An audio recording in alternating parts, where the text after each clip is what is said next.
Senator Whitmire, you ready?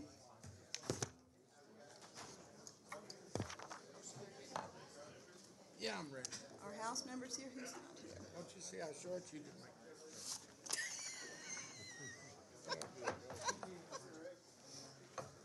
All right.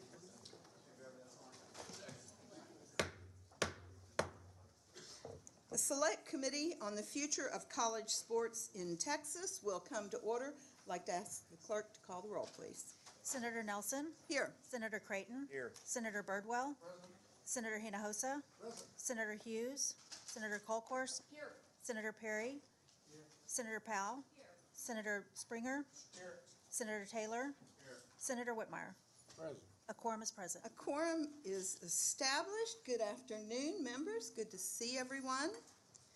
We have been given the charge by our Lieutenant Governor to study the athletic and economic impact to Texas schools and communities by the University of Texas leaving the Big 12.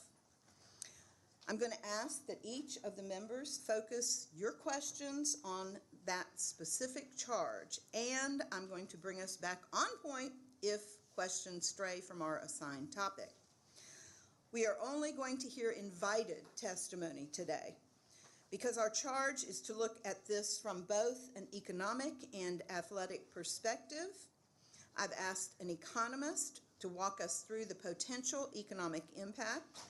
We have a representative from the Big 12 here, and I've asked the institutions here today to testify about how they are being impacted by the charges taking place, or the changes, taking place in college athletics.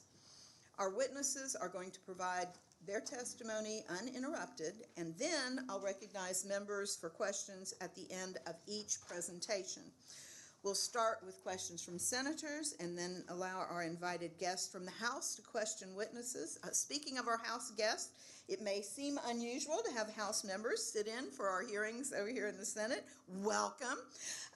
As I understand it, the House is unable to have committee hearings because there is no quorum over there. Is that right, Chairman Guerin, Chairman Brown? Well, what a shame.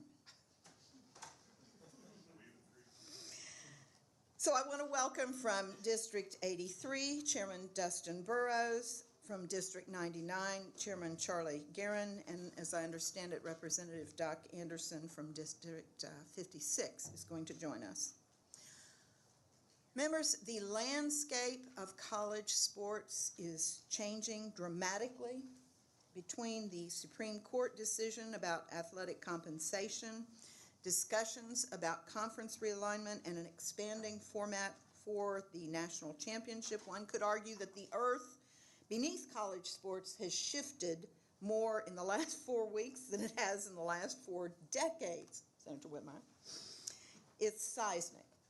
So I think it is appropriate that we're taking a moment to reflect on these changes because they will not only impact our institutions, our student athletics, student bodies, alumni, it will impact athletic budgets, local economies, and the overall experience for all Texans who love college football, and I think that includes all of us.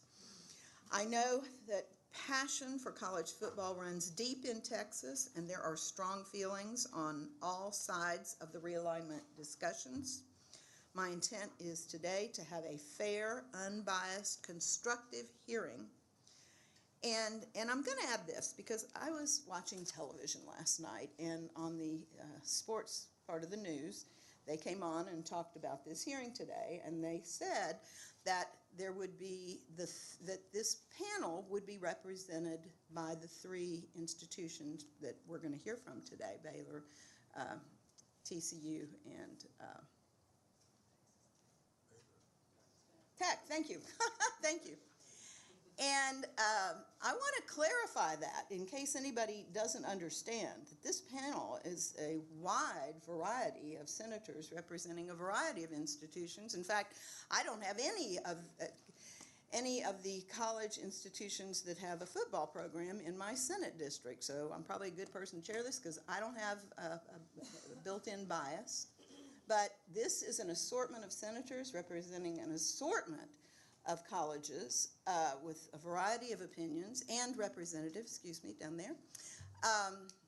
And all of us have the absolute key goal of looking out for the state of Texas, and that's what we're going to do. So, Chairman Creighton, the vice chair, is chairman of our Senate Committee on Higher Education. Certainly brings a wonderful perspective. Chairman Creighton, any opening comments you'd like to make? Yes, Madam Chair, briefly, thank you. Very excited that you're leading the effort here on what we're here today to discuss, and we've got an excellent panel assembled. Certainly want to thank the Lieutenant Governor for the appointment, and I appreciate all the witnesses that have taken very valuable time to be here today because, again, we're so busy day in and day out, but this is a very important subject. The landscape of college athletics, including conference realignments, is ever changing. I think we know that. It's an understatement. Recent landmark events over the last 2 years could make the ground shift much further from what many of us thought we already knew. Recent Supreme Court decisions, name, image, and likeness legislation that's sweeping the country, declining cable TV subscriptions, media service agreement expirations, college football playoff expansions, transfer portals, and certainly the shifting trends among preferences of our student athletes all will serve as drivers for this evolving landscape. And staying in front of the curve on these and other changes will be difficult, to say the least. But I look forward today to hearing from leadership from our universities that are participating in the hearing. And certainly, as always, enjoy serving with the senators that are on this panel and our House members that are with us as well to have a very deliberate and productive and constructive hearing. With that, Madam Chair, I appreciate the time. And as always, it's great to be here with you. Thank you. And thank you for being our strong vice chair and strong chairman of our higher education. Senator Whitmire? Thank you, Madam Chair, and thank the Lieutenant Governor for bringing us together on a very timely topic. Although I would not be doing my job if I didn't point out as I walked in, Chairman Murphy from Houston, that Bentop Hospital has been put on drive-by status. There's a 24-hour waiting period for emergency care in our largest county's largest charity hospital. To kind of put in perspective what brings us here today. This is a real problem that needs addressing. But we've been given this assignment, and if anyone can bring us together, it's Chairwoman Nelson, who passed a state budget 31-0 in a very diverse Senate. That is remarkable. And so with her leadership, we will get through this. I would suggest, and I've got comments, substantive, I believe, certainly opinions of mine, on the operations that face us, but I will be short by saying you could have placed the University of Houston as one of our universities that we would hear from, who could be expert witnesses on what happens when some of our universities abandon others. We'll hear the economics of what the projections are if the realignment, which will go through, occurs. Probably in total to the 3 remaining universities wouldn't come close to what Houston's lost out since 1996, when at least 2 and even eventually TCU, the complaining universities today abandoned the University of Houston when they left the Southwest Conference and went to the Big 12. I'm not going to belabor that point because I don't think it really accomplishes a lot. But as I look at the invited institutions, University of Houston could provide expert testimony. We could shorten our meeting by hearing the impact it's had on that proud university and even still impacting them today.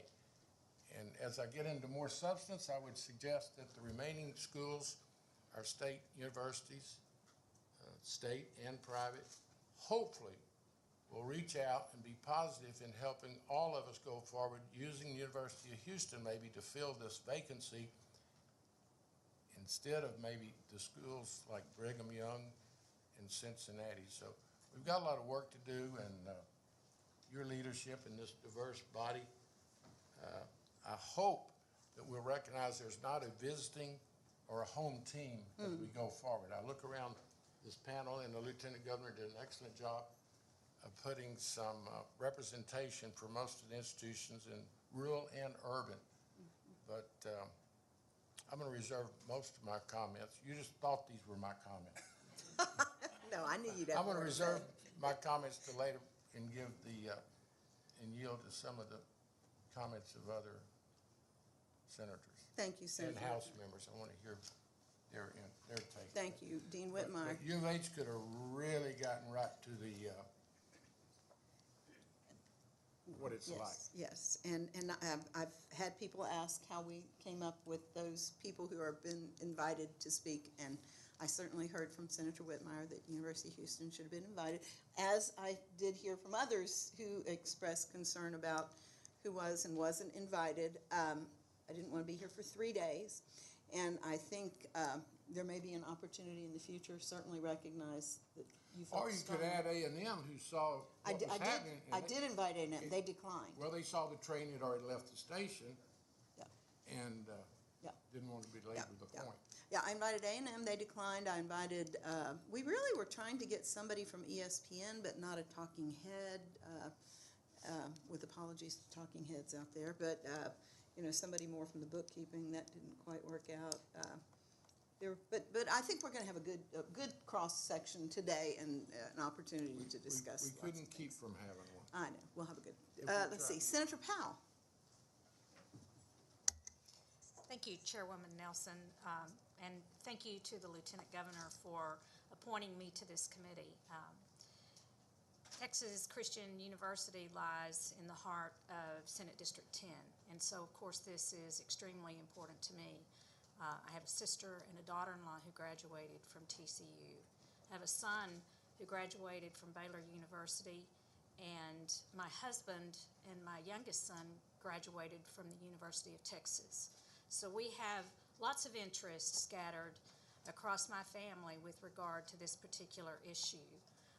I'd like to say, too, that as concerned as we are about football, in our family we are equally as concerned about basketball and baseball and track and a myriad of sports across all the universities, and we are equally as concerned about sports that involve Title IX and the women of the state of Texas. So I'm eager to get to the conversation. I'm interested significantly in the economic costs to our North Texas Metroplex region. I'm interested in the costs associated with this to West Texas and to our Central Texas friends in Waco. So let's get to it. Thank Great. you, Madam Chairwoman. Great.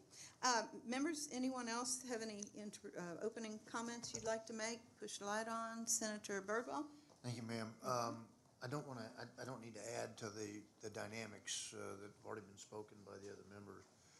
Representative Anderson called me about 45 minutes ago, major wreck on 35, trying to get here. My only request would be, ma'am, depending upon how the nature of the invited testimony goes, that if Doc is not yet here by the time we get to Baylor, if it's possible to change the order so that by the time Doc gets here, Baylor's not already, he doesn't have the opportunity to speak. Oh, we'll make sure he has an opportunity to speak. Well, it's not just speak, but To if Baylor. Baylor's No, already no, no, completed no. their Yes, we testimony will by the time he certainly gets here. accommodate that. So if you need to change that order We of will universities, Certainly accommodate that. being deferential to Doc being Say a absent. prayer for He everybody. wasn't in the wreck, it's just Well, for those who may all have been, we'll the say a lanes are prayer. closed on 35 and it's jammed up getting here, so. Thank you, ma'am. Thank you. Senator Hinojosa? Thank you, Madam Chair. Just a brief few comments, and I too look forward to this new assignment dealing with the future of college sports here in Texas.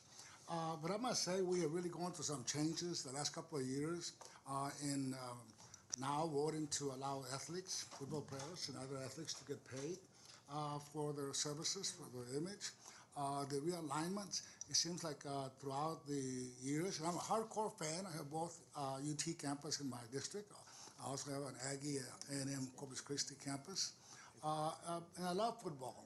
But it seems like it does have a tremendous economic impact in different communities throughout the state, in the millions of dollars.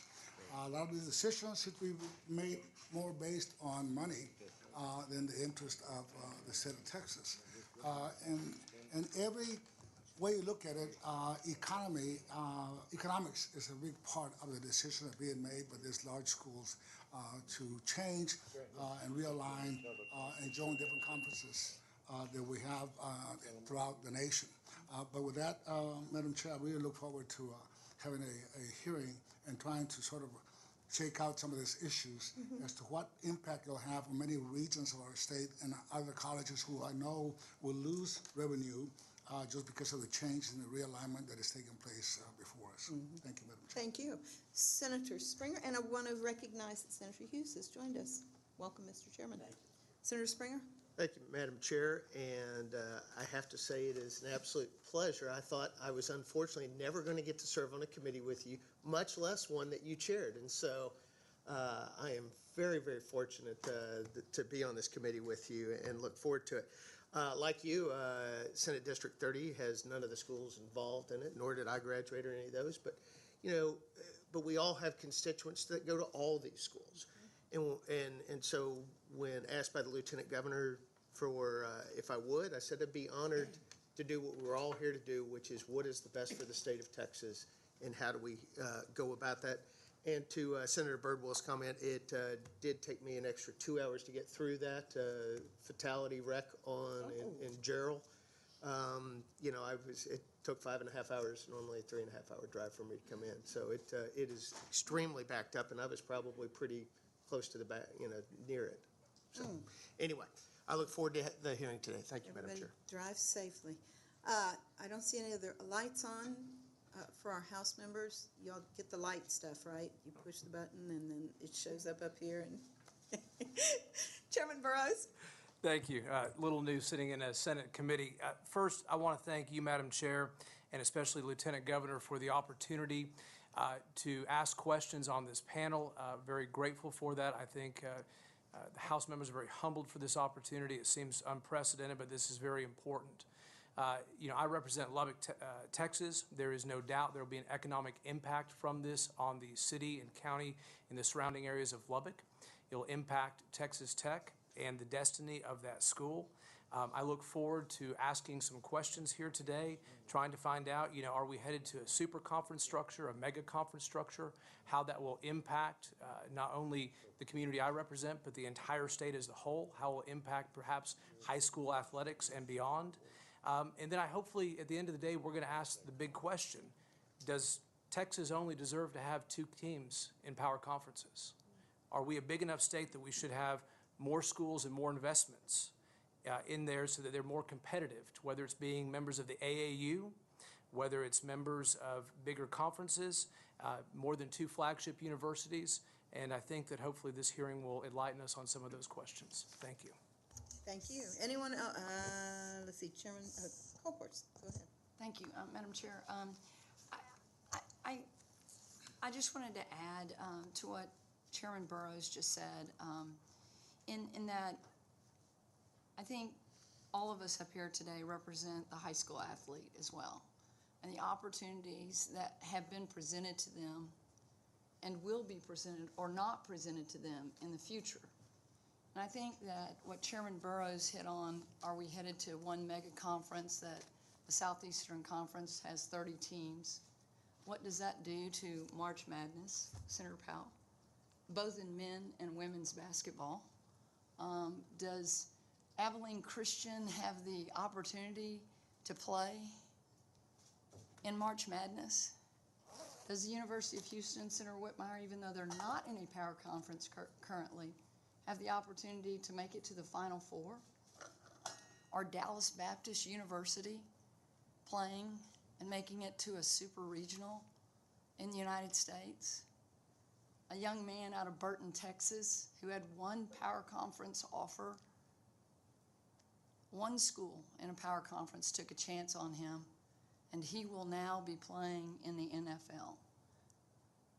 And so I think that that's what we're going on today is, do we, the mighty state of Texas, go from 5 power conference schools to 2 and match a state like Kentucky or Alabama or Mississippi or Virginia, where all of their, I could name more, and all of their population wouldn't add up to the state of Texas, and certainly would not add up to the athletes that we produce in the state of Texas, largely at the behest of the taxpayer when we're funding major high school stadiums and arenas that they perform in. And so are we going to be the greatest exporter of athletes in the nation? Are we going to allow Texas to not only have 5 power conference schools, but maybe flourish beyond that? Is this nation, the NCAA, going to continue with March Madness, where those small universities that otherwise aren't D1, but they can compete in baseball, softball, and basketball, women's and men's, and be a D1 and make it to the Final Four? And I do think that a lot of people have questioned the merits of this hearing, and I want to thank Governor Patrick for having the tenacity and the guts for putting a little transparency on what's happened in the last 10 days. So with that, Madam Chair, one housekeeping issue. When you call a university up, do you want the athletic director at one podium and the president at one podium? Yes. And then They'll each be given 5 minutes, and then I'm going to open it to questions for that set of individuals. Okay, and then just for our visitors today, it's a little odd. Usually, pre-COVID, we had a little table out there. It was really nice, but so for the presidents to understand that, and then at the end, we'll ask questions, and y'all can decide who is the appropriate person to answer. Yes. Thank you, Madam Chair. Appreciate your leadership today, Thank you. and always. Senator Perry was next, and then Senator Taylor. And Madam welcome, Chair. Senator Taylor. Didn't see you there. Welcome. Madam Senator Perry. Chair, again, thank you for heading this up. Thank you to the Lieutenant Governor. I wasn't going to speak, but notably absent from, I want to ask, did you ask for the AD from Texas to be here? Yes. And he declined? Yes. Okay. Other notably absent, you had talked to ESPN, but did you talk to anybody from the NCAA? No. Did not, okay. So, secondly, did you talk to any of the trustees at the affected schools this fall? I made a I feel like I'm on trial here. No, no. I'm just curious because I think it impacts future conversations. No, I made a conscious decision not to invite regents, and I'll tell you why. I mean, we wanted to keep this to a one-day meeting. Sure. And I can tell already that there are going to be lots of comments from our legislators, and I wanted to keep it somewhat limited. And so yes. with that, and I think it is appropriate at some point in time to have those conversations with trustees, because as much as the economic impact is important, it's real, it's going to happen. Unfortunately, it sounds like the ship may have sailed, our flagship may have moved on. But in that, there's a process that I think all of us on this panel can agree that at minimum it wasn't transparent, if not almost under the table and self-dealing that we would not expect from our university system. So it does tie into the future sports, and it does tie into the economic impact. And as a legislature, we need to make sure that when these processes go down, that they're not done in the dark of night with no consideration for others affected parties. And in fact, it is to the point that others can be damned. We're going to move forward on our own accord. So I will have some of those conversations, but I do think it's relevant to, we have to have a process that is at a minimum integrity-based, character-based, and hopefully in Texas, one that will recognize the blessings of a state this size, to be as diverse. I looked at some of the state budgets of some of these SEC schools, and it's not part of the $29 billion budget. It's where they're going to one of them. I mean, there's enough money in this state to make any program successful.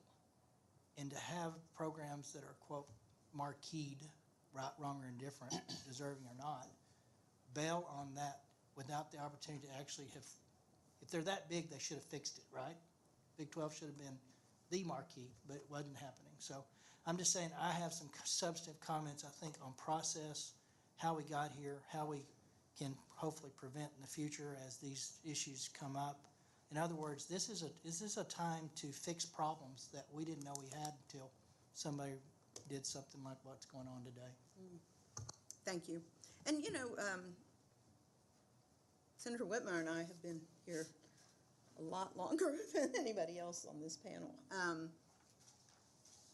Senator Whitmire, I remember back in, I think that was my first session. There was a big, this isn't the first time that we've seen some big changes like this, and I do think it's very important, and I'm very grateful for the Lieutenant Governor appointing this committee and giving us a chance to talk about this. I'm not sure the same thing was done in prior. There was a big deal in my first session with Baylor, and then like 2011, then there was the A&M situation, and I don't know, it's an ongoing process. Senator Whitmire, take me back in history. Take me back. This is not the first time, Senator Perry, that the legislature has been faced with these circumstances. I was here when we had a very viable Southwest Conference, the Pride of Texas, and we'd allow Arkansas to sneak in and play with us. But there was an opportunity for some of the stakeholders that are here today, and it was a different environment, quite frankly. I'm not sure we have a Bob Bullock. Iran Richards here. That's right, it was Bullock. At the current David Sibley situation, and they, Senator Perry, made the process work for at least Baylor and Texas Tech, and then ultimately TCU took advantage of the opportunity. Unfortunately, I was here, and U of H had several state senators with not much seniority at the time, so we didn't have a lot to say. But it did have a great impact, and in my opening remarks, I said U of H could tell us. And Mac Rhodes, who's doing a fine job at Baylor now, came through U of H and saw the negative impact that a realignment had on that school. But it is what it is, and I think what we need to do is try to be positive. It'll be very interesting in the testimony, Senator Cole, of course, in Powell, and it seemed like the theme is the economic impact that's going to be felt on the communities. I don't know why we have to assume it's going to be something negative. That's a pre-decision. There may be an entity or a realignment, whether it be the ACC or additions to the Big 12, that would allow these communities to continue to flourish.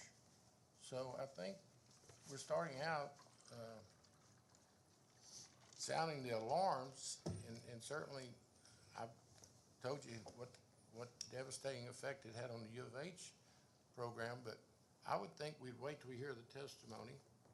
I hope, as the chair pointed out, we'll stay focused, not on ancillary issues like the PUF or other finances. I would hope we not allow what happens on the football field affect the state budget. I think that's not our assignment today. We're not going to do that. And I will say I that. just think we need to realize we're all in this together, and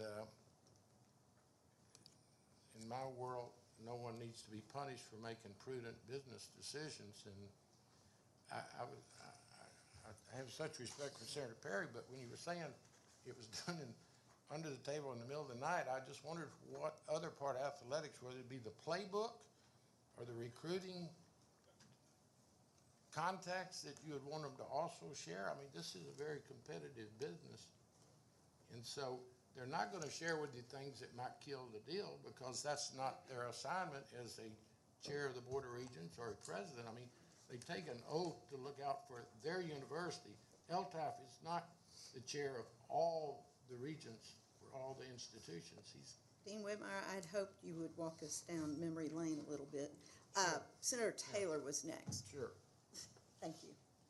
Thank you, Madam Chair. I also want to thank Lieutenant Governor for allowing us to have this hearing today and allowing us to be a part of this. I look forward to an interesting discussion, to hear what we have to hear. I think it's unfortunate the timing of it, the fact that we're doing it in August when we were in session from January to the end of May. When you're making a decision as important as this, it affects, frankly, the entire state. I think it's something we all should have been a part of, at least had some idea of what's happening. You know, as a state institution, I think that UT has more responsibility to not just that institution, but the entire state, especially when you're talking about potentially significant economic impacts. Senator Whitmire, I think you're right. There may be something out there that we can, that people can put together and make this come out where the state ends up whole. But I am concerned right now.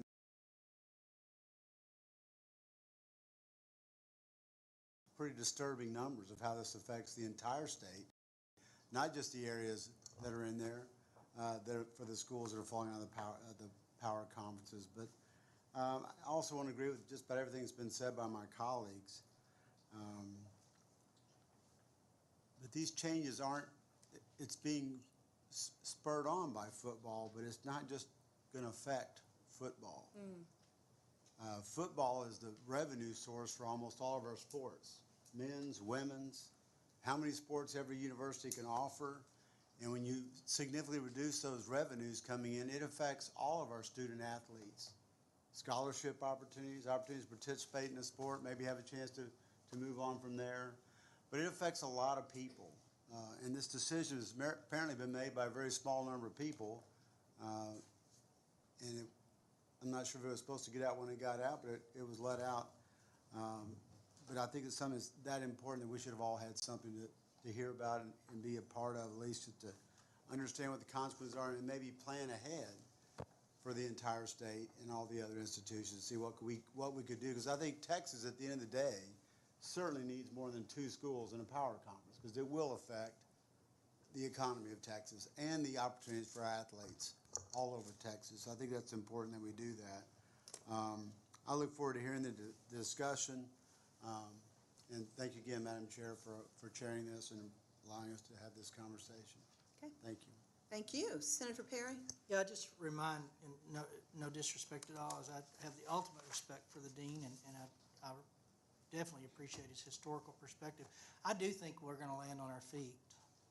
I think actually the 4 and the 5 stars that are going to migrate to SEC, supposedly, probably do anyway, is going to leave a real void for those kids that actually want to play and not ride the pine because they've got 25 stars ahead of them. So there's a recruiting opportunity.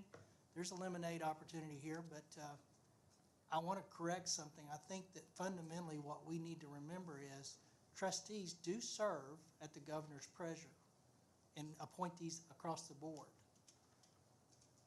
And they have an obligation to advocate for their university and do the smart things, right? But they also can't do that in a void or a bubble or a silo that actually harms the rest of the state in those decision points. And I think we could all be proud of our alma mater sitting on this panel for different things, but I know that in mine, we always look to the regional or state impact when we ask for things that we think are good policy, but it's always outside of Lubbock, Texas, that we're looking to when we do things. So I would just say trustees do have a lot of latitude to advocate, and there's nobody better than the UT system for doing that because of the clout and the money and the wealth that they get, and they get more wealth than any other school in the state. But their primary should be always, how does it affect the whole and how does it move the state forward? And I remind people, they're not called the University of Texas. They're called Texas. When you think of the brand, that's not their brand, that's the state. That's the state's name. So I do think it's deeper and bigger and broader conversation that we owe it to ourselves to understand how we got here. And if not in dark of the night, but I have no doubt that this was known while we were in session, and Senator Taylor makes the point. We should have known. And I understand they don't owe us an obligation to know, but it's the right thing to do. And I think that it was probably pretty much calculated. We don't want to spring that because our appropriations is up for right now. So all of those things, and it centers around money, unfortunately. That's where we find ourselves. So I just say it this way, that I expect my trustees to be responsible for the university they've been chose to serve, but at the same time, they can't do it at the detriment of other schools in the state. Okay, anyone else? And Senator Powell, I'm sorry, your light is stuck on the on position. So wave at me if you really do want to talk. Otherwise, your light's stuck. Okay. Anybody else, any comments before we move into our invited witnesses? I have asked each witness to keep their presentations to 5 minutes because I expect there are going to be a lot of questions when they're finished. As I pointed out to Senator Colhorst, I'm going to call up, when we get to our universities, both the president and the athletic director to give their presentations.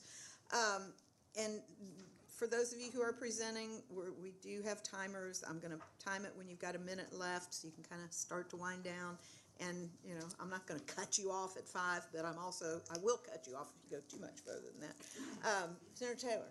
I do have just one quick question.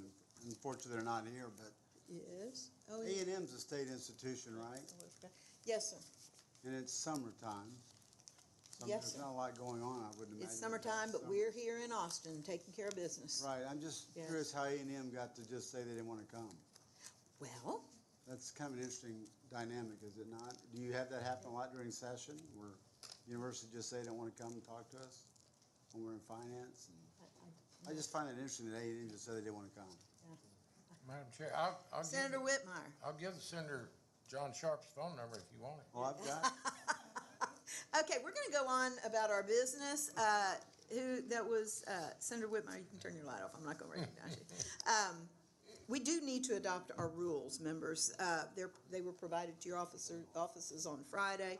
Is there any objection to the adoption of the rules, Senator Taylor? I just have one comment. Under the quorum rules, it says the majority of the membership counts as a quorum. Yes. Wouldn't that be a good rule? Yeah, it is a good rule. It's in our. Maybe for the House and for the Senate. For the benefit of the House members here, we would love that rule. Yes. Is there any objection to the adoption of these rules? I hear none. The rules are adopted. Now we're going to move on to our invited witnesses. One of our main tasks is to consider the economic impact of potential conference realignment. It was important to me to find an economist that, without ties to any of the institutions that are involved today in our discussions, and believe me, that was a challenge. I am very pleased that our first witness accepted our invitation. I will introduce him and ask him to come up. Bernard Weinstein is PhD and retired professor from the Cox School of Business at Southern Methodist University. And is he here with us today? Come on down. There you are.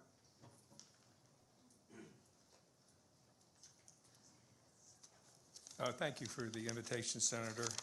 It's a pleasure to be here. And in a few minutes, I'm going to try to paint an overview of what's going on. I haven't done a detailed study. I'm not going to give you hard numbers. I believe my colleague Ray Perryman has done a study, and he's come up with some estimates of economic and fiscal impacts from this change and how it's going to affect the state and different communities. The charge of this committee, as I understand it, is to look at the future of college sports in Texas, right? There are 170 colleges and universities in Texas, and for the vast majority of them, the departure of UT from the Big 12 isn't going to have much economic impact on their sports programs or their ability to attract students and student athletes. But for the 8 teams remaining in the conference, there are obviously some significant impacts, and not just on the universities themselves, but on their host communities. And I heard that from the comments of members of this committee. There are some real concerns about economic and fiscal losses from UT's departure. And I believe there will be some, certainly in the short term.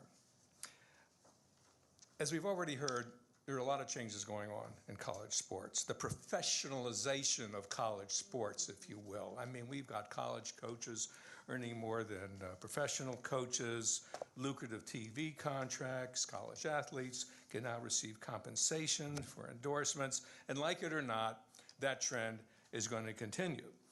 And it's interesting that after UT and OU jump to the SEC will have a 16-team conference, which is the same number of teams in the National Football Conference, and it wouldn't surprise me if sometime in the future they start playing each other. Now, Over the years, I've authored lots of studies that attempt to measure the actual or potential economic and fiscal impacts of sports activities, both professional sports and college athletics. And I'm not going to read you different studies that I've done, but I'll tell you a funny story. A colleague and I, we did an economic impact study for the Texas Motor Speedway. And you remember I guess it's been, 20, 25 years since the Speedway opened. And I got in some hot water at a press conference when I was asked, well, what was the economic impact of the Texas Motor Speedway? And I said, 2 NASCAR events have greater economic impact than the entire home season of the Dallas Cowboys. And I got in a lot of hot water for making that comment. But I believe it was true then, and I believe it's true today. It was true. There's something else we need to keep in mind here. It's not just about the measurable economic and fiscal impacts, be they pro or con, on the universities and their host communities. It's the intangible stuff, and one of the members kind of talked about this. I've often argued in a number of the studies that I've done in my checkered academic career that the intangible benefits of sports activities are just as important as the measured benefits. Community bonding and identity and having a good time. So I don't believe losing UT and OU to the SEC spells doom and gloom for big-time collegiate athletics in Texas, outside of Austin and College Station. And I don't believe it necessarily means the demise of the Big 12. What matters is what comes next. And I'm not sure what's going to come next, but let me just throw out some ideas here. Obviously, UT and A&M have a huge fan base across the state, but there are more UT and A&M fans living in Houston and the Dallas-Fort Worth area than there are in College Station and Austin. But think about it. The state's 2 largest metropolitan areas don't currently have colleges playing in a top athletic league like the Big 12, despite having competitive teams, and not just in football. State's 2 largest metropolitan areas don't have college representation in a major conference, and they're the 4th and 5th largest metropolitan areas in the country. So listen, I'm not an expert on college sports. Let's keep in mind, UT isn't moving its football program to another state. UT is simply moving to another conference, and obviously that's going to have some economic consequences. But Austin's economy is going to get a tremendous boost. Just think how much fun we're going to have when the Crimson Tide rolls in, though we'll probably have to put the National Guard on standby. So, having said that, I really believe the future of big-time college sports in Texas, as well as that of the Big 12, is going to be a lot brighter if somehow the Big 12 can expand its fan base in the state's largest urban areas. And if that happens, and you develop the identity and the camaraderie and everything else that goes with big-time college sports, I think there will be some significant economic and fiscal impacts. Like I said, I haven't done a study. Ray Perryman says it's a $500 million loss. I haven't seen his study. I've just read some press coverage. But this may sound gratuitous, but Texas has a $1.5 trillion economy. So, $500 million in a worst-case scenario isn't going to sink the state's economy. Well, let me stop here, and I'll be happy to answer any questions that you may have. Thank you. Senator Perry. Yeah, Madam Chair, so I'm sorry that you didn't have time to do the detail. I was just called on Friday. I get that, but your last statement there is concerning to me a little bit. 1.5 trillion economic turn, and could you safely say a large part of that is because of agriculture and oil and gas production? Oh, this is the second largest economy in the U.S. It's tremendously diverse. There's all kinds of stuff going on. I'm just trying to put the numbers in perspective. Yeah. Even if Perryman's numbers are correct, Well, let me back up and ask it this way. If I'm a small community, and I know Lubbock's 300,000 people. It's not a large community, but it's a small community compared to an Austin or a Dallas Metroplex area. And you say 500 million in the big scheme of things to Texas isn't a big deal. right. Wouldn't you change your opinion if 100 of that was in 300,000 population in Lubbock, Texas? Well, I didn't say it wasn't going to be significant for the communities. I said several times in my statement Well, that I the think communities that are left behind, if you will, are, at least in the short term, going to feel some economic and fiscal hits. But the West Texas region funds arguably the top 2, 3 parts of the state budget. So if you see institutions of learning in places like that kind of lose some ground in favor, I guess, do you not see some economic turn there potentially? Oh, of course, yeah. Of course, okay. Senator Whitmire? Yeah, I was just going to thank the professor for his observations and a lot of common sense. It may not be what some individuals want to hear, but I think your reasonable approach that, as I tried to say, I don't know why the doom and gloom at this stage. I quite frankly thought the communities would have more self-confidence than some are displaying, that you could actually have a better, more exciting model coming out of this. And the fact that you said we're not moving UT to another state, it's just they'll be playing in a different conference, as A&M has for a number of years now. And I didn't hear the world was coming to an end when A&M entered the SEC. So I guess I'm just pleasantly surprised to hear how objective, and I guess I should have expected a professor to be objective, but I think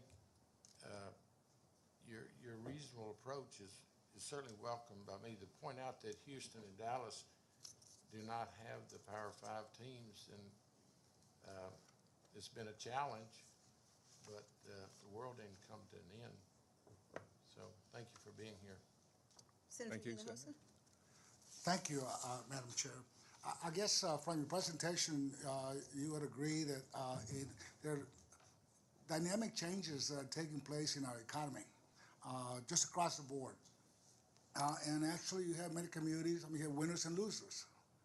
In this type of situation, seems that the TV market, the number of viewers are driving many of these decisions. And the amount of money that would be lost, let's say, to University of Texas, or A&M for that matter, or Oklahoma, would be somewhere in the neighborhood of 35, 40 million a year to each school. Is that your understanding of the economics involved? Again, I haven't read all of the background.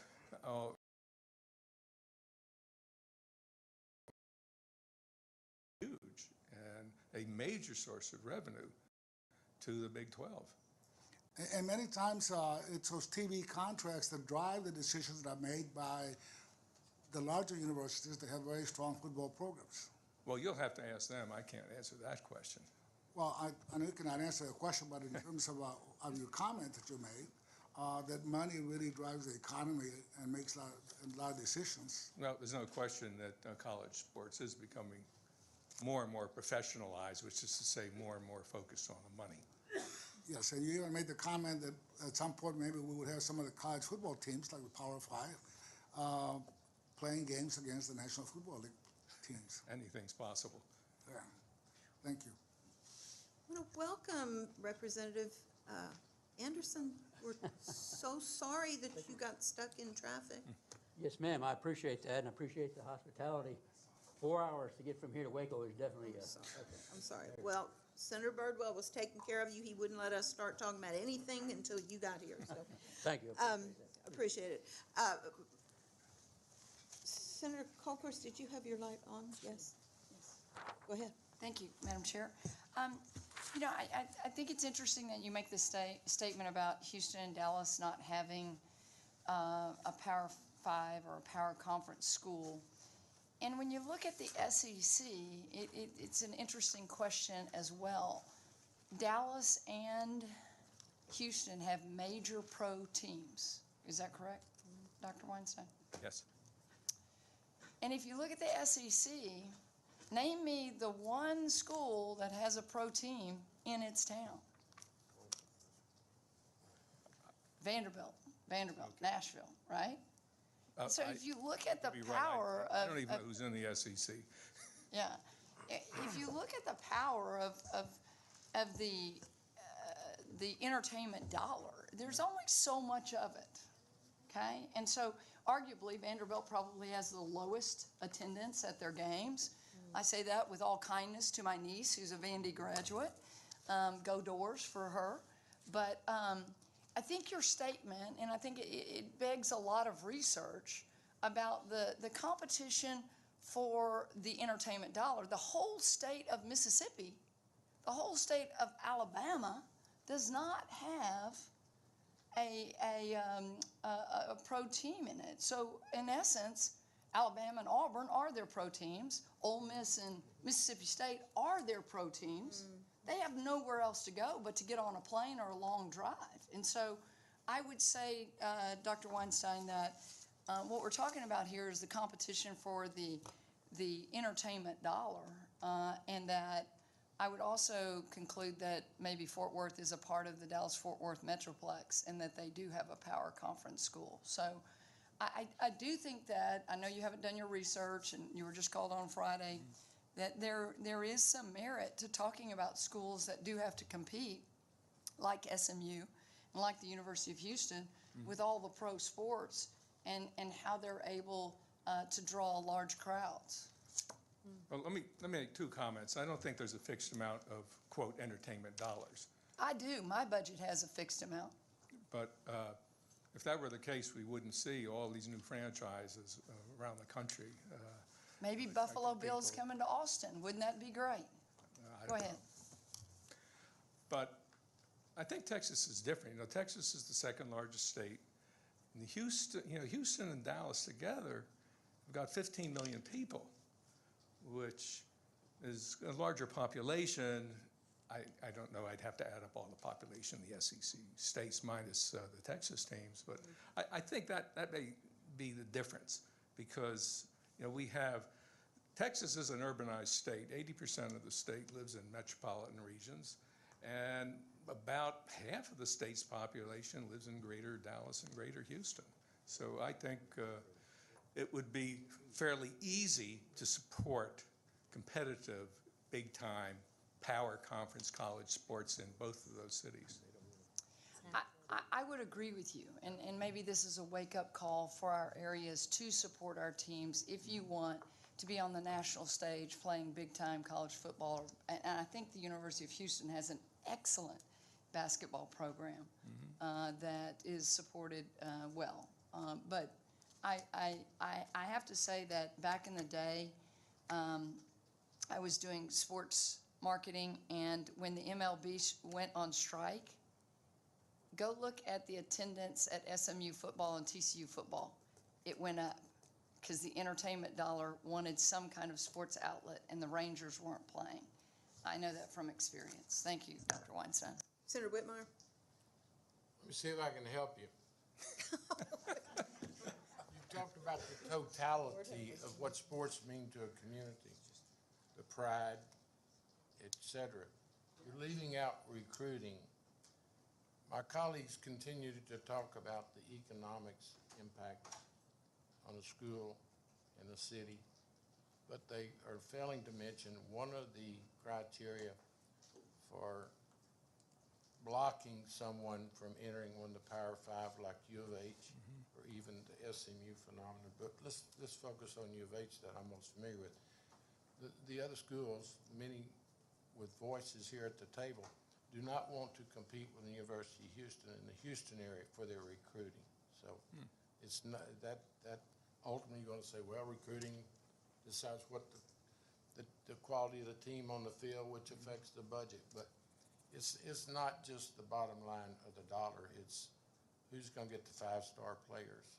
And as long as you keep Houston and other institutions out of these Power 5 conferences, which has been done by some of the stakeholders here today since '96, and in some who are whining the loudest, it was based on a recruiting phenomenon. And I would suggest further that it played a major role in the University of Texas decision.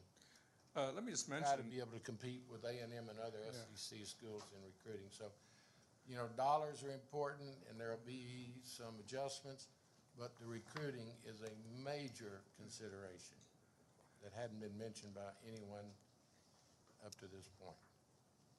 yeah, I was going to mention that must have been 11 years ago when I was at SMU. This was shortly after Colorado and Nebraska bailed from the Big 12. You know, we did a study, obviously I was at SMU at the time, on what would be the economic as well as the intangible benefits of bringing TCU, SMU, and University of Houston and Rice into the Big 12 and reconstituting something like the old Southwest Conference. And I've made a copy of that study available to staff, and you're welcome to read it. We did it 10 and a half years ago, so obviously, you know, the numbers need to be pumped up quite a bit.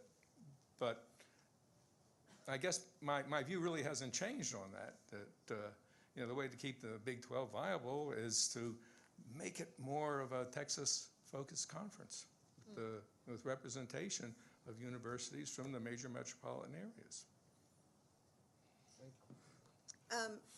Chairman Burrows. Yes, I appreciate it. A couple of questions for you.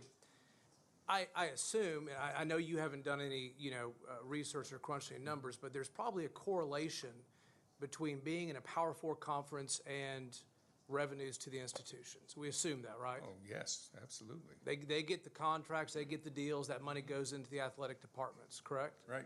And I assume, again, you haven't done any research, but I assume that athletic budgets, help marketing, branding, recruiting, make the teams, stronger and better, at least the perception is, right? Absolutely. And that gets people to actually want to go to the games, probably makes the competition on the field better. I mean, money does drive that, correct? And it also helps attract students, not just student athletes. That's right. There's a correlation between the athletic brand and actually getting students to want to come to the university. Right. You've probably seen that when, I think we'll hear later on, schools play in big bowls and get televised. They get students from around the country wanting to come to Texas schools, right? You're right. That's all connected. Now, let's assume, and I think this is kind of what we're all looking at, there's a question out there is what does the next phase of college football look like? Whether we're going to have one mega conference of 30 teams and everybody else is excluded, or maybe four power conferences, right? Seems to be going in that direction. All right. Well, let's say we keep with the 4 super conference model.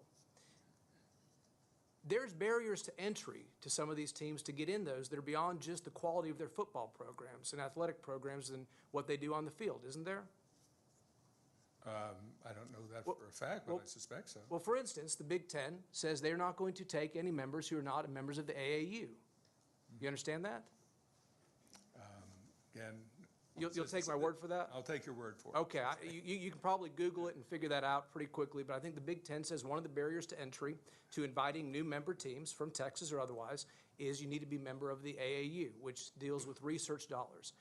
Pac-10 has not, said that's an exclusive thing, but they give preference to that. So 50% of the Power 4 conferences, have this thing that they want to have these institutions, be members of the AAU. You know what the AAU is? American Association of Universities? That's right. Yeah. It's invited for the colleges that put the most money into research and investment, right? So there is this connection between the amount of money that goes into, especially our state institutions from the state, whether or not they have enough research dollars to become members of the AAU, which translates into their opportunities to get into conferences. Would you agree with that if what I tell you is true about the barriers to entry? Again, you're the expert. I agree. Well, we can Google it and figure it out. It's not real hard to get those connections. Yeah. But I guess my question to you is this. Texas is a big state, right? Mm-hmm. It's prosperous, right? Yes. We have a big economy, bigger than most countries. And we have lots of mineral wealth, and a lot of that mineral wealth does fund a lot of different institutions, doesn't it? Correct? So my question to you, sir, as an economist, is Texas big enough and wealthy enough to have more than 2 public institutions who are members of the AAU or in Power 4 conferences to do this? I believe so. Okay, thank you. Other questions, members? I've got one question for you, Dr. Weinstein. The SEC headquarters is in Birmingham, and the Big 12 is headquartered in Dallas. Well, I think it's actually in Irving. Well, okay. Yeah. Yes, in the Metroplex. So how much of an economic impact is connected to having the headquarters of an athletic conference in your state? I haven't looked at it, but I suspect just having the headquarters, fairly small Is not, okay. impact. I don't know what the size of the staff is. You're going to hear from the director Yeah, of the Big 12 next. So next. Yes. he can answer yeah. that. Okay. Any other questions? I really appreciate your taking the opportunity to do what? Oh, yeah. Coming here today, and it was on very short notice. I greatly appreciate it. Oh, it's happy to do it. Thank you. Thank you. All right. Our next witness is Robert Bowlesby, representing the Big 12 Conference.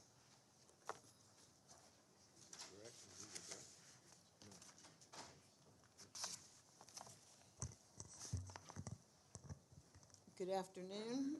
Good afternoon. Commissioner Bowlesby. Thank you for being here today as well. And you've heard the routine.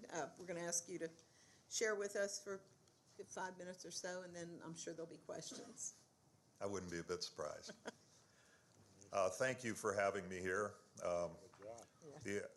I have to say I probably am prepared to answer whatever questions that you may have.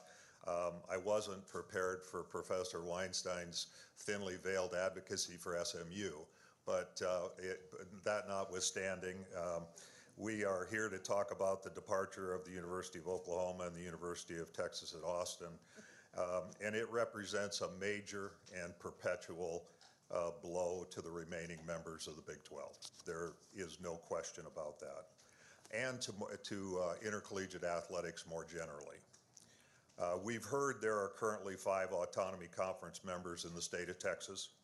Baylor, Texas Tech University, and TCU could be in jeopardy of losing that status. I have no reason to say that at the present time, but that status is an NCAA governance status that was negotiated and was based upon our membership and the profile of the members that we had. So it's possible that could come into question.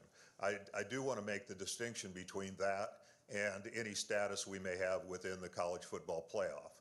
The autonomy conferences do enjoy revenue sharing stipulations that last year yielded about $75 million to our league, and that status and that revenue comes regardless of whether or not we're in the playoff. We all share equally. All 5 autonomy conferences receive the same amount of money. The participating teams do receive about $6 million additional for playing in the semifinals and an additional $8 million for playing in the national championship game. This is a very awkward time in intercollegiate athletics, has been noted earlier, and for the reasons that were noted.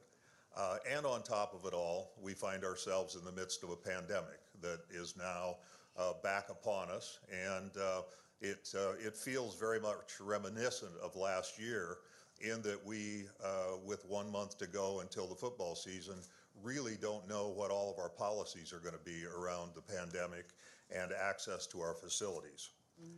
All of these matters press on the 2 universities that are leaving, and they press on the 8 that are remaining.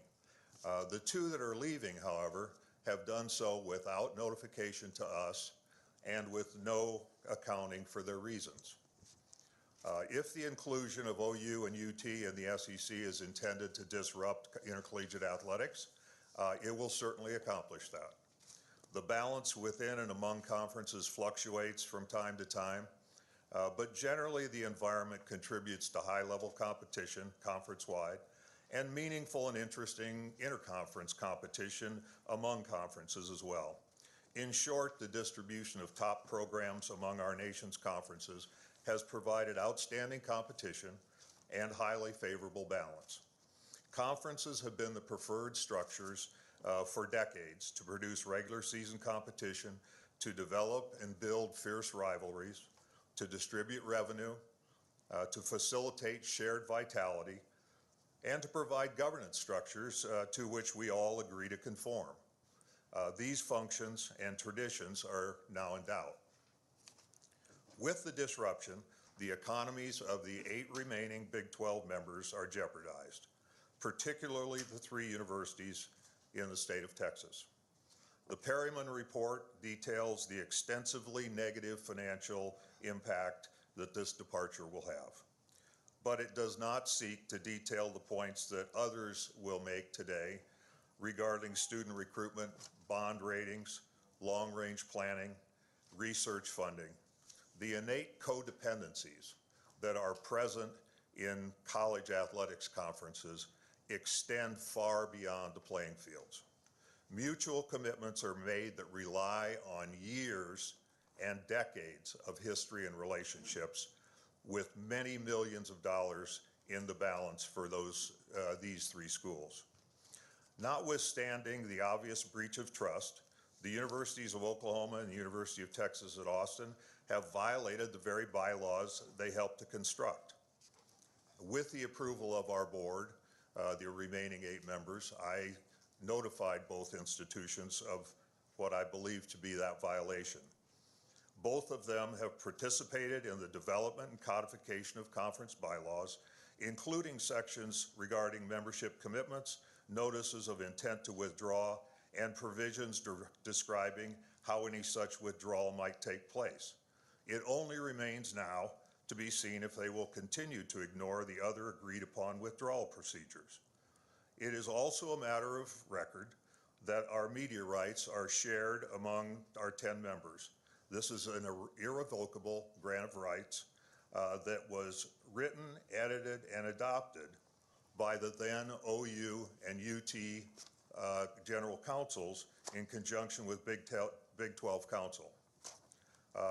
Madam Chair, I know I'm running a little long here, but I beg your indulgence to I'll give you a couple more minutes, but complete my statement. Wind it up. So knowing what they have said about their adherence to the grant of rights and seeing what has happened with the remaining elements of the departure, one can understand our skepticism about the sincerity of their now stated intentions to play with us and participate through 24-25. Under the best of circumstances, the transitions of institutions from one conference to another are messy and heartbreaking. They always are, and they always will be. I acknowledge that institutions have every right to envision their future and to act upon those visions.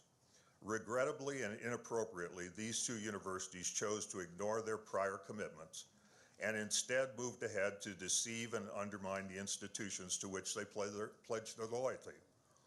Past practice and credible governance documents might logically cause conference members to assume an ongoing participation of these 2 members, or at least to be of the mind that they shouldn't have to guess what the plans of the schools are. Had a leak of information not occurred on July 21st, 2020, the University of Oklahoma and the University of Texas at Austin would still have access to proprietary information within the Big 12 Conference and would still be participating in our meetings, Okay. fully aware that they were going to leave. Thank you. Thank you. I'm sure some of the rest of what you were going to say is probably going to come to light as questions are asked. And my full statement, Madam Chair, is submitted for the record. Thank you, and we'll make sure all members get that. Can you walk us through this cease and desist letter that you sent to ESPN?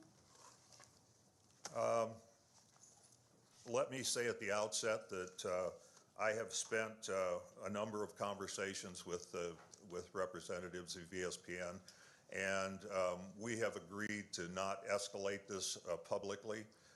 It's in neither party's best interest to do so, but if I may, let it suffice to say we became aware of information that at least one and perhaps more conferences were meddling with our members, and that there was some indication that ESPN had a participation in it, and that was the reason for the letter.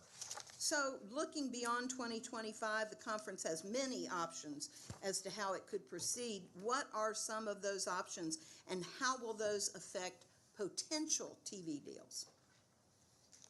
We estimate that the OU and Texas participation in our television rights agreement is something approaching 50% of the value. So last year, in a COVID year, we distributed about $35 million in distributable revenue. Of that, $28 million was television revenue.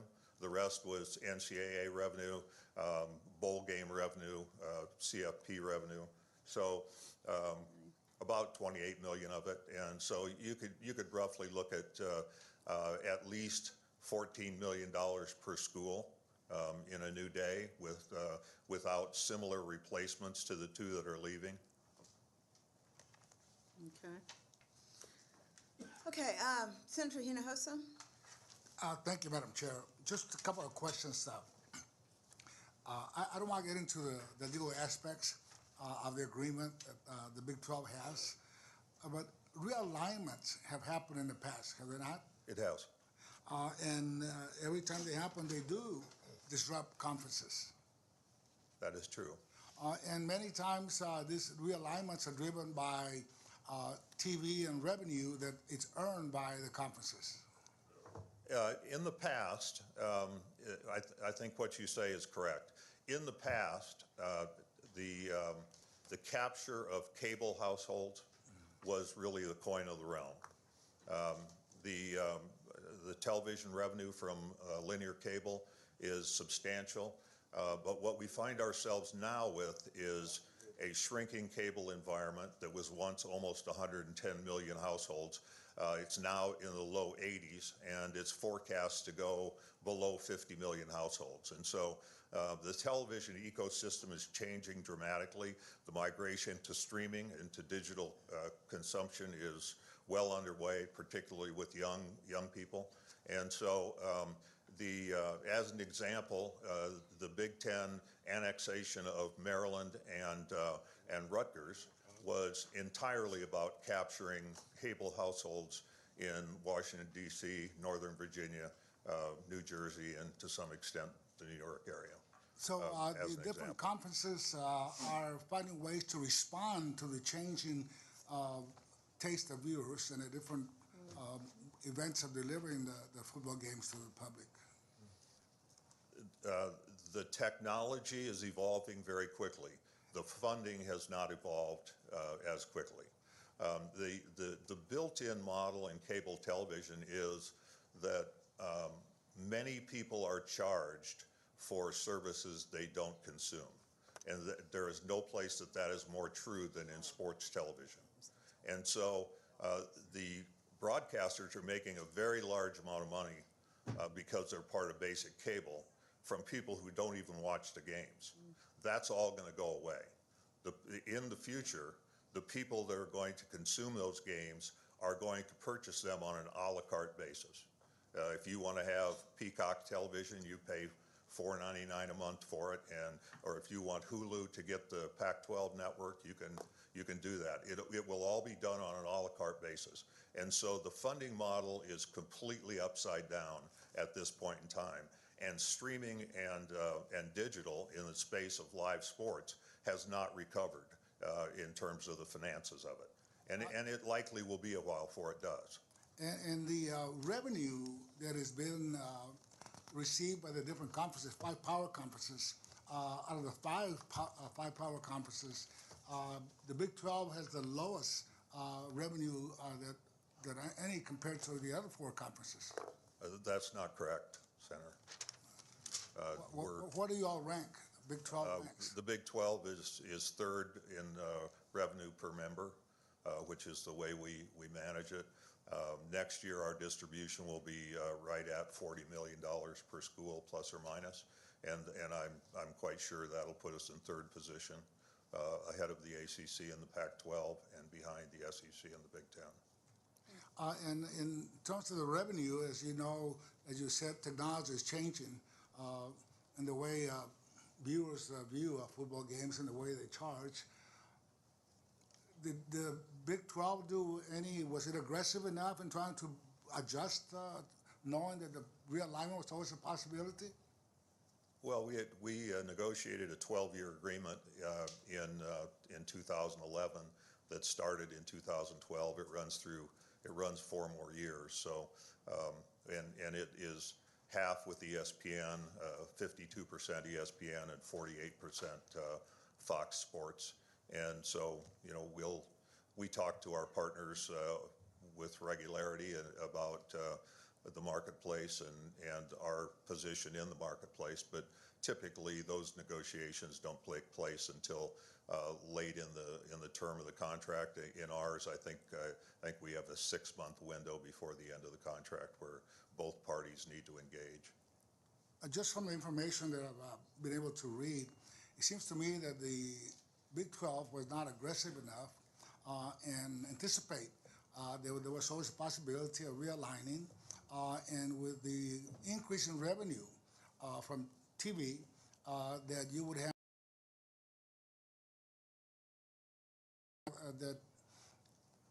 that Big 12 has expires in 2025, I think. That's correct. Okay. And they refuse to negotiate or extend it. Well, we have those conversations all the time. We made no formal proposal, and they made no formal declination. We have those conversations repeatedly throughout the term of the contract. So some estimates that I've seen show that University of Texas, for example, probably makes somewhere between $26 to $40 million increase per year from joining the Southeastern Conference. Would you agree with that? I haven't seen those numbers, Senator. Well, would you agree that there will be an increase in revenue to University of Texas? Based upon what those are mostly extrapolated figures. The conferences typically don't put out a whole lot of details on that, but the things you see in trade magazines and in the media, their revenue seems to be, I think it was reported at around $45 million per member last year, which would put it, higher than ours. In the case of the University of Texas's case, they receive about something approaching $20 million a year from the Longhorn Network, and so I don't know what arrangements they may have made to take the Longhorn Network with them or to dismantle the Longhorn Network. We have not been a party to those discussions. And would you agree that most of the football conferences, athletic conferences, they don't last forever. They're only for a certain period of time. Well, we're the youngest, that's for sure. We just celebrated our 25th year, but the ACC, SEC, Big Ten, and Pac-12 are all over 100 years old. And some of the teams that used to be members of the Big 12 have also left, like Nebraska, for example, moved to the Big Ten. Nebraska, Colorado, Missouri, and Texas A&M have all left. And my last question is just an observation. It seems to me that some of the other conferences have been a lot more aggressive in preparing for possibility of increasing the number of teams to join the conference, focusing more on the changes that are taking place in technology to increase on the revenue for the schools. I disagree with that assertion. And the contract that Big 12 has in terms of TV rights are different than other football conferences in that, and correct me if I'm wrong, in the Big 12, the schools own the rights to TV, not the conference itself? The conference owns the rights. Okay. We have a grant of rights that was executed consistent with the beginning of our contract that delegates to me and conference staff under the supervision of the board of directors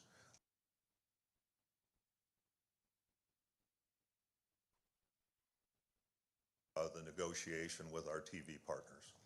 How does that compare to, let's say, the Southeastern Conference TV rights? They have the same, they do it through different mechanisms. I'd say each of the 5 are different, although 2 of us have grants of rights. But they each have their own mechanism, but all of them delegate the negotiation and management of the television contracts to the Commissioner's office.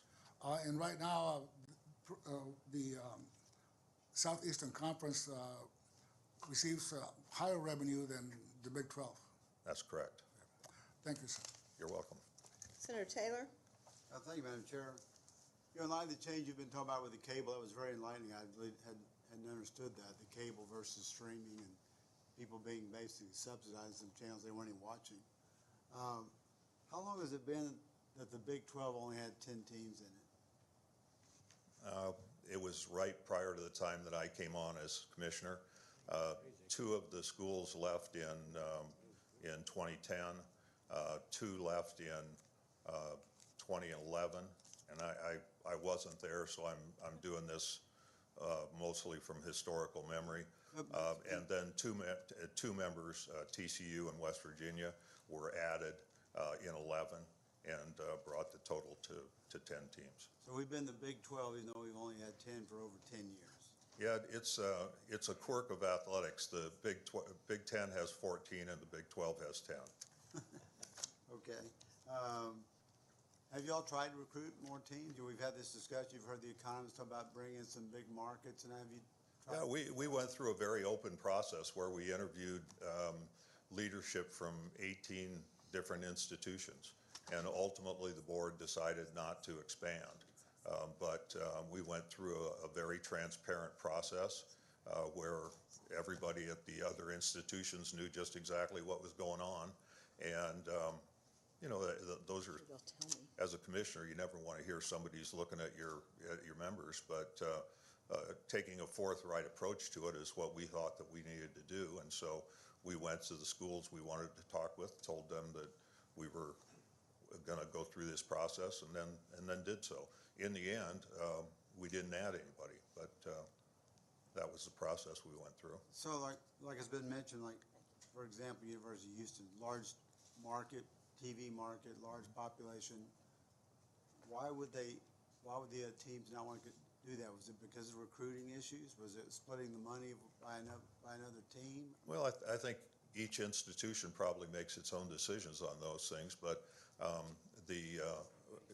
perhaps if you look at it just from a cable television standpoint, those are households in Houston that aren't additive because the University of Texas gets into there. Other of our members, Texas Tech, Baylor, they all get into that county and into that TV market. So you're not adding the cable television business is priced in market and out of market. And so I was at the Big Ten at the University of Iowa when the Big Ten network was started. At that time, and these numbers have changed, an out-of-market subscription, that is to say not in one of your footprint states, was worth a dime, was worth 10 or 11 cents. An in-market subscription was worth $1.20. Wow. So you begin to do the math, and it makes a lot of sense to have in-market participants in areas where there's great cable density. We already had all of the households in Houston as part of our in-market capture. Okay, thank you. Senator Birdwell, you were next. Thank you, Madam Chair. Commissioner, real quickly, I read your testimony. You mentioned an autonomy conference. Would you define an autonomy conference and what the other schools that are not the 5 universities, what type of conference they're in, and what those functionally mean? Well, autonomy conferences are commonly referred to synonymous with power conferences. It was a designation within the NCAA that was developed, I guess it's been 7 or 8 years ago now. the 5 conferences that are now designated as autonomy conferences were unhappy that we were in the, excuse me, we were in the midst of having 350 members in Division I decide our fate on a lot of different issues, and particularly on issues in the sport of football. And so a subdivision was started. It's constituted by some weighted voting within the NCAA Council. It is represented by the number of presidents that we have on the NCAA board and the Board of Governors. There are certain of NCAA rules that we can act on as autonomy members and thereby affect rules changes without going to the 350 members that are different sizes, different shapes. Some are public, some are private, some have graduate programs, some have nursing schools. You know, it's apples and oranges and bananas, and when you try and make reasonable rules and regulations, it's very difficult to do with 350 disparate schools. So the autonomy designation is a subdivision of Division I, wherein we can control a fair amount of our own rules, and that's particularly true in football. The extension from that, so excuse me, the extension from that is into the college football playoff, where when we began that process, there was an identification that the SEC had won 7 of the 8 previous national championships, and there was recognition that most of the competitive equity in college football resided in those 5 conferences, the ACC, Big 12, SEC, Big 10, and Pac-12. Okay. When did the Big 12 send the notice of extension for the membership or media rights to the member schools? I'm not sure I understand the question, Senator. Let me, without belaboring, in my visitation with various folks over the last 10 days, my understanding is that the 2 schools in question wanted to explore their options and did not wish to extend their obligation in 25 and beyond years because they wanted to take the time now to look at those options. So something had to inform them that the Big 12 was seeking to renew the contract at this juncture in 21 for 25 and beyond. So when did that notice to the Big 12 as a conference, when did that notice go to the member universities to say, we want you to extend television and the other media rights at this juncture in 21 for 25? When did that notice go out? There was no such notice.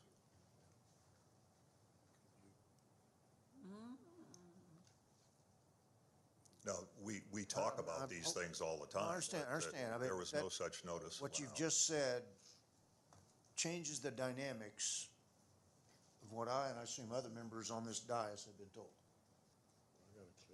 There was no such notice, Senator. So no such notice has been given to extend, request for an extension of the contract with the member schools. No such notice was given. The only time we would do that would be when we were about to enter a legitimate negotiation that both sides agreed to. Okay, well. And we don't have that. What would be your normal time frame for the preparatory discussions to begin for an extension? 6 months before the extension's over. It may be 8 months, it may be 9 months. I haven't looked at it for a while, but it's within the last year before the expiration of the contract. Okay, so if it's normally done in the last year before the expiration of the contract, if a member team at that normal time frame said, we don't want to participate, when do the schedules get written for conference and non-conference play? What's that delta that says, if you're going to leave, I got to know it here, so that the televised games next year, following, what is the lead time you normally need for conference affiliation, not just media disbursement? The grant of rights is for a finite period. As you've accurately identified, it ends at the end of the 24-25 sports season and school year, June 30th, 2025. There is the other governing document that we rely on is the bylaws. That is a mutually accepted and approved document that stipulates 18 months from the time of notification for an intention to move from the conference. And so it is the June 30th that is 18 months plus or minus however many months to get to June 30th is the notice period. And there is a 99-year commitment that all 10 members agreed to in 2010 or 2011 that requires 2 years of full revenue to be relinquished upon departure from the conference. Okay.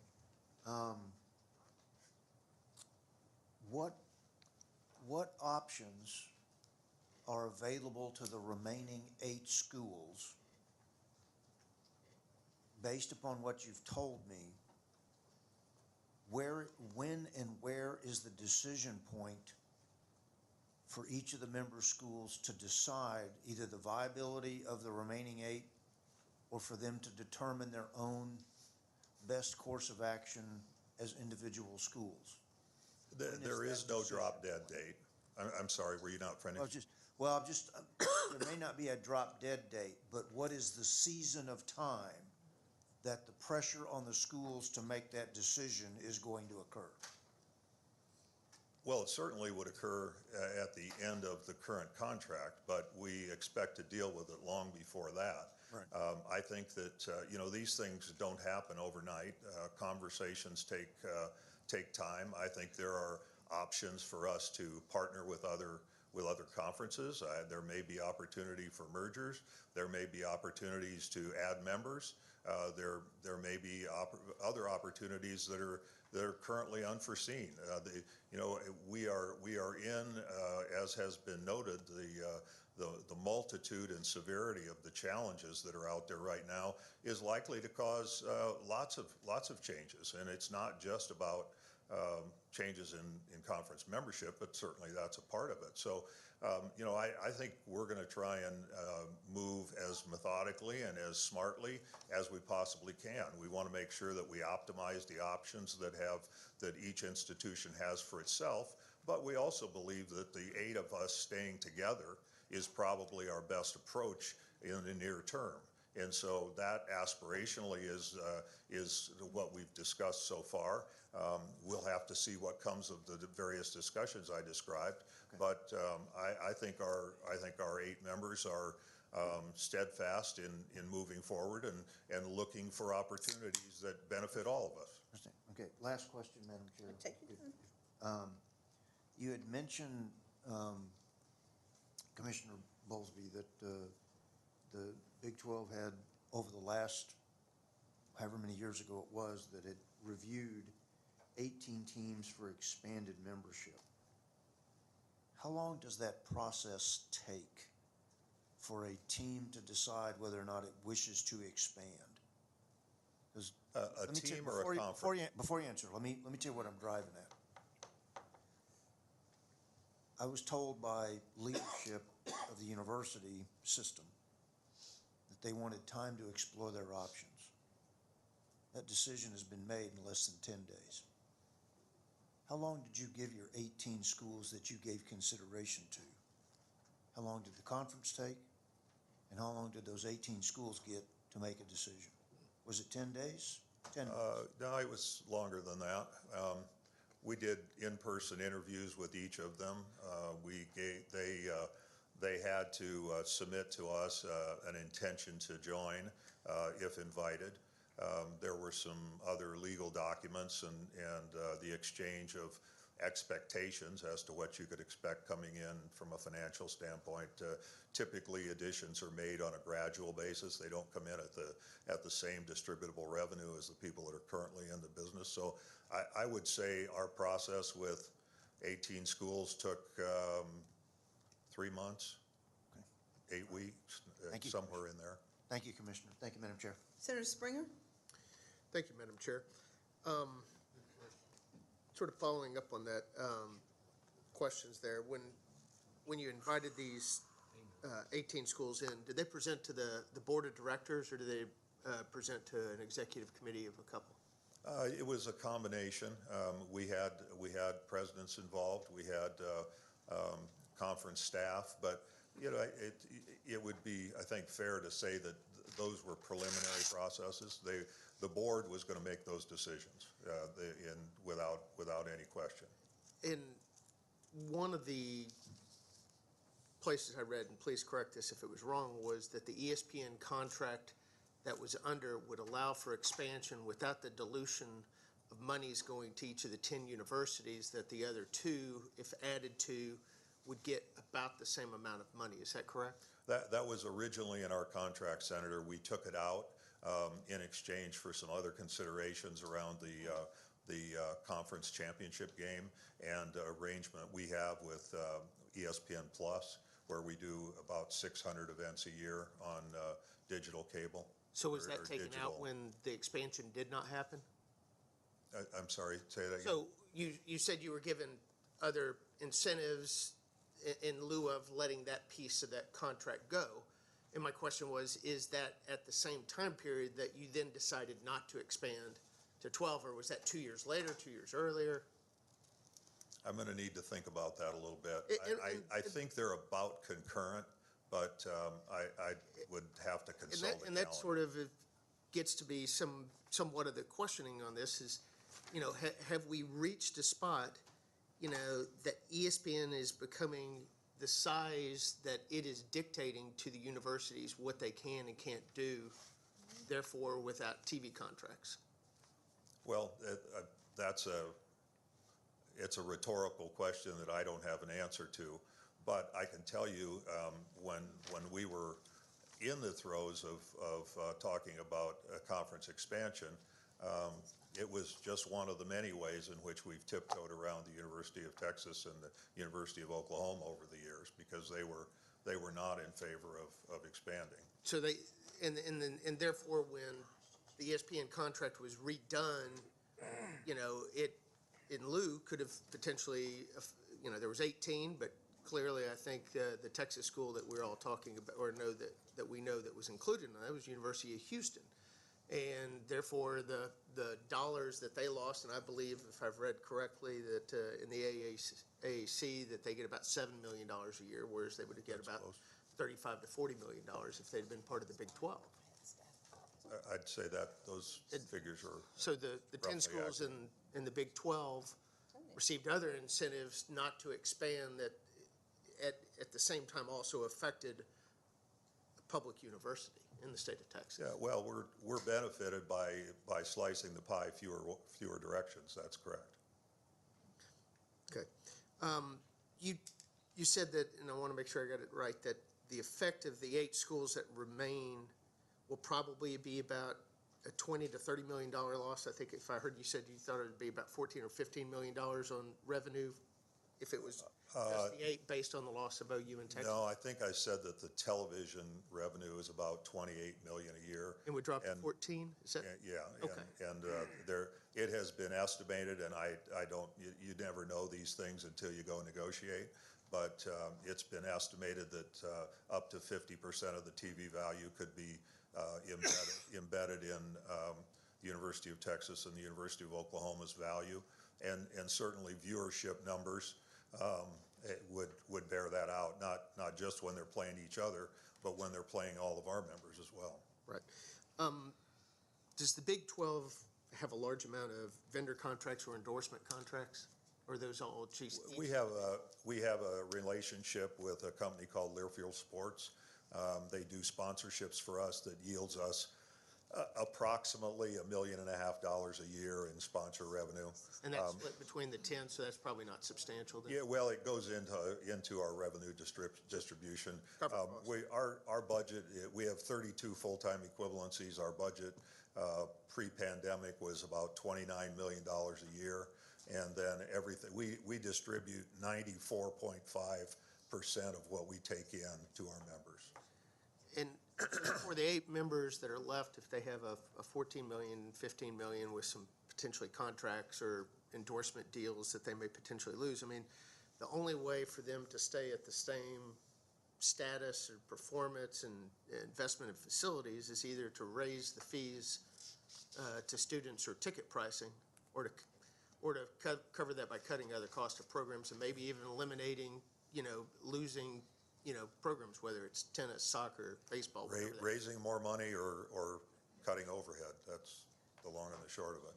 Okay, and then the last one of the things I've heard about is the challenge of recruiting for Big 12 schools versus the SEC schools. What school had the #1 recruiting class last year? Was that the University of Oklahoma? Well, they're projected to have the #1 class this coming year. I don't recall if they were #1 last year. Okay, thank you. Thank you, Madam Chair. Before I recognize the next senator to ask questions, and we'll get to everybody, I want to recognize the House members that I'm seeing out there in the audience. Representative Darby, and I see Representative Murphy, and I saw Leach over there a minute ago. I don't know if I'm missing somebody, but I want to thank you all for coming and participating. I'm sorry that you're not able to have a hearing over on your side, but it is my understanding, as I mentioned before, that you can't have a hearing if you don't have a quorum present. And there is no quorum present, is that right? Yes, ma'am. Chairman Yes. Kieran? Sorry to hear that. I wish that you had that opportunity. I do as well. Senator Springer, I'm going to assume that you were not finished with your question, so I'm One going to last one, if recognize you wouldn't mind, then Go right ahead. I will be done on this. We talk about the effect. Have we ever seen one that affected to this magnitude other universities in realignment? Well, the difference between this one and any of the others is they've come off the top of the food chain. The others that have moved have typically been the Rutgers and the Marylands that were down in the ranks a little bit. But I know when UNT moved from the Sun Belt to Conference USA, Sun Belt folks weren't hurt as much. I draw no conclusions on that. Well, I'll pick on my own alma mater there, but because I'm trying to understand the magnitude. I mean, it's one thing to say that, some other schools may lose a few $100,000 here and there, but when we talk to this magnitude, I'm trying to understand the magnitude of the 8 institutions left in the Big 12 versus what has happened when other universities have left another program, if there's anywhere even to the scale. You can ask the 3 athletic directors that are here, but I would venture a guess that their largest crowds of the year are when Texas and Oklahoma come to town. And so it's not just the games played in Austin, it's the games played in cities and towns all across the league. Thank you. Thank you, Madam Chair. Thank you. Senator Perry, you were next. Thank you, Madam Chair, and thank you for being here. And I know You're welcome. we all wish you weren't here, but I do think you have a tall order. No more than I. I need to do a couple of things, and it's kind of in coordination with Senator Birdwell here. To be clear, and this is an important point that we all need to leave here with a full understanding. There was no communications to the 2 schools that are opting to leave prior to you. When did you first know that they were belling to the SEC? When I landed, I was on the campus of the University of Kansas for a speaking engagement and What day? and What an time? event, Wednesday, July 21st. So prior to Wednesday of July 21st, no initiation by the Big 12 to the 2 schools that, hey, an extension's coming, which it's not your protocol, it's not in your bylaws, you wouldn't do it 4 years out. So there was no reason for them to, quote, come out and say, we received notice of an extension request, we're going to review our options, because that's the narrative that's been we wouldn't floated. know today if it hadn't been leaked to the media. I saw your testimony, and this is important because the narrative that the university has used is we were contacted, i.e., we were considered to for this consideration, and we want to give ourselves some options. So the truth of the matter is, there was never any communication. There wasn't time for the communication. Your bylaws didn't require that communication, correct? I don't understand the question. There was no Senator. communications to UT or Austin that would give them the venue to come out and say, we've been asked for an extension of our TV contract that's up in 25. We want to explore options because We talked about television matters Well, I want to be all the clear. time.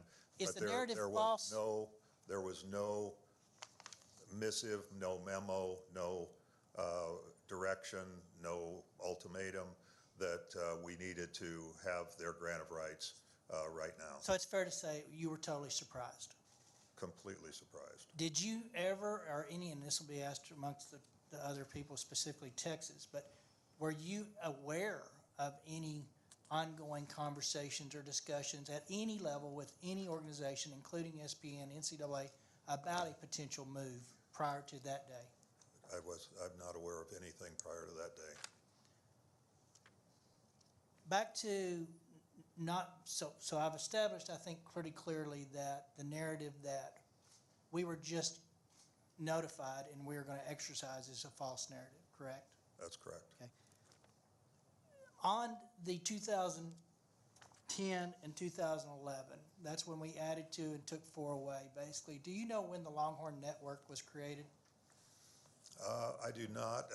Let me, I guess it must have been 2011 because I believe it was a 20-year agreement and it expires in 2031. So I'm just going to ask your experience. You had 4 Bell and you went after 18 to hopefully fill 4 spots, basically, to get us up to the 12, I assume. But did the, quote, Longhorn Network come up in conversations that that's one reason we don't want to play with you guys? You know, I can make some assumptions based on Southwest Conference play moving into the Big 12. Some of the teams exiting were just kind of tired of the big fish in the pond. But what was the Longhorn Network a contributing factor to those 4 exiting teams? I don't know, Senator. I wasn't the commissioner then. I was minding my own business at Stanford University, and I don't really know what the... Because I too share with my colleagues, there's a responsibility at the conference level. And I heard you had 18 teams on the hook, so to speak, trying to pull them in. What were the reasons for not coming in?